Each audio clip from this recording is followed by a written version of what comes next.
Hey there, I hope you are doing well. Welcome back to the A to Z of social entrepreneurship with myself, Ntiki Mkize, a series that we've been running through that if you're wanting to set up a business that has an element of social innovation, social impact, and social entrepreneurship, it's just a few things to think about within that context. So let's get into today's edition. In this episode, we're on the letter R, and initially I did want to think about like research and development and what that looks like from a social impact perspective.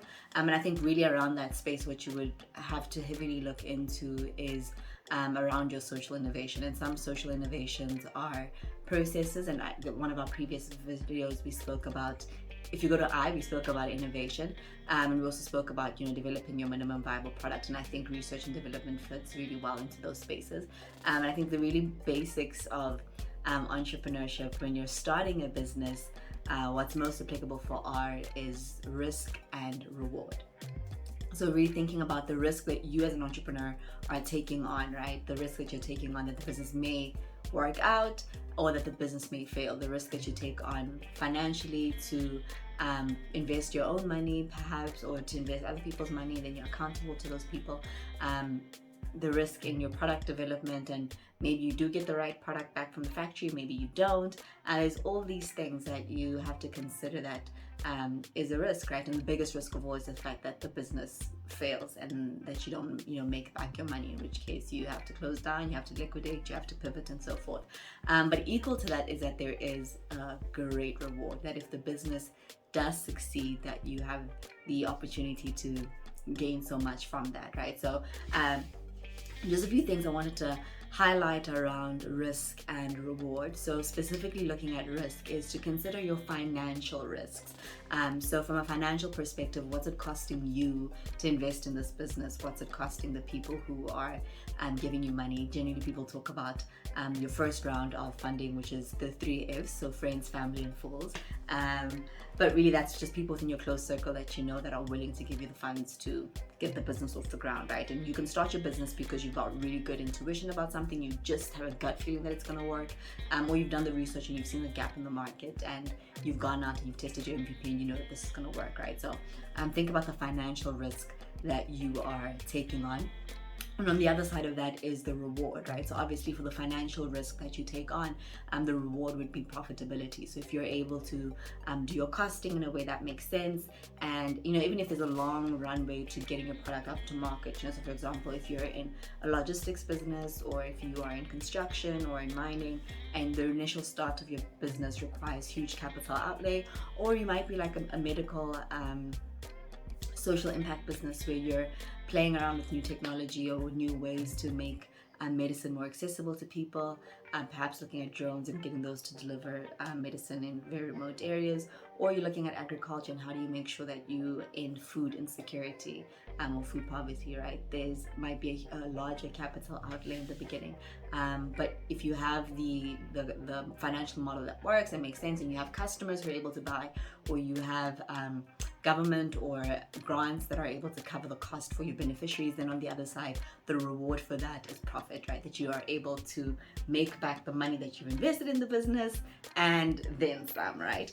And then the other risk is thinking about broader macro factors. So these could be economic factors, it could be social factors, socioeconomic factors, it could be political factors, right? There's a number of different challenges that can show up in your macro environment, and you need to think about how much your business might be affected or impacted by those kinds of changes.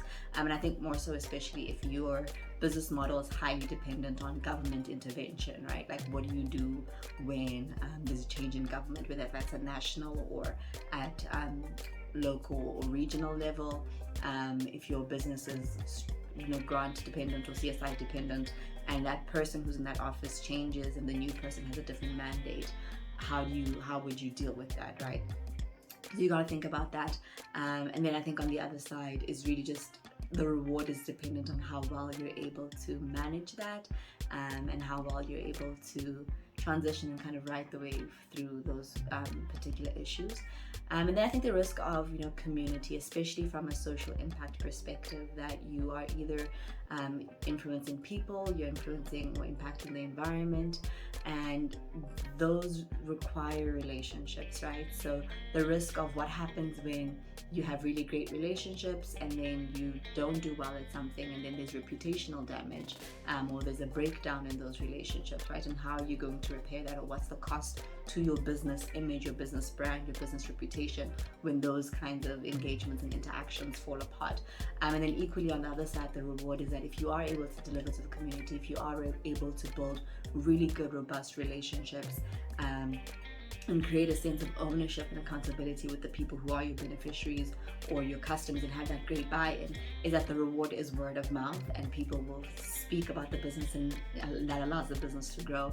The reward as well is also, if your business intervention is better executed through community buy-in, so if it's an intervention for a particular community and it requires those people to buy into the idea for it to work, then obviously you then have those benefits as people back you and back the business and what you do. So really think about how you balance all of those things. And then there's the element around time, so your time spent and the opportunity cost related to your time spent, and making sure that you're spending your time on activities that are revenue generating, brand generating, and just growing the business and adding value. And I think especially when you're still just a one-man business, there's so much demand on your time, and the risk is that you could miss out on other opportunities because you can't be everywhere at the same time. But when you do this, if you get it right, the reward on the other side is that you're able, for the investment that you've put in, people see how passionate you are, and you have people who buy into your business and want to support. And these could be interns, this could be volunteers, and until you eventually get to a place where you are able to pay salaries.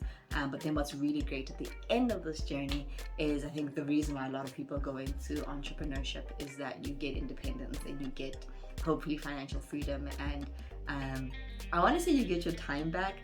And that's really just to say that yes, in the beginning you work a lot because you're setting it up, but ideally if you do it right and it works well, that you're able to set it up and get to a place where one day you have the freedom of your time back to decide what you want to do. And even if you're filling up your time with running the business, at least it's your decision and you're able to fill up that time doing something that you find purpose and meaning in.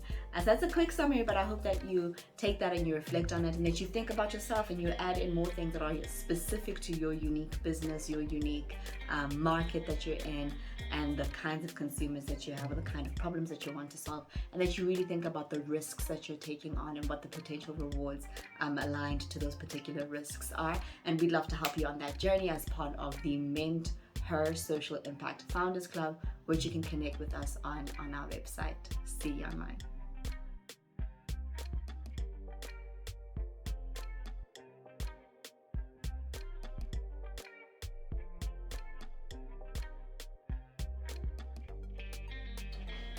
Hi there, if you want to join our Social Impact Founders membership community here at MentHer, which is a global mentorship network supporting female social entrepreneurs, head over to our website, www.menther.co.za. You can also send us an email at info.co.za, and you will receive your free copy of a social impact guide on how to start a business and life of purpose and impact. See you online.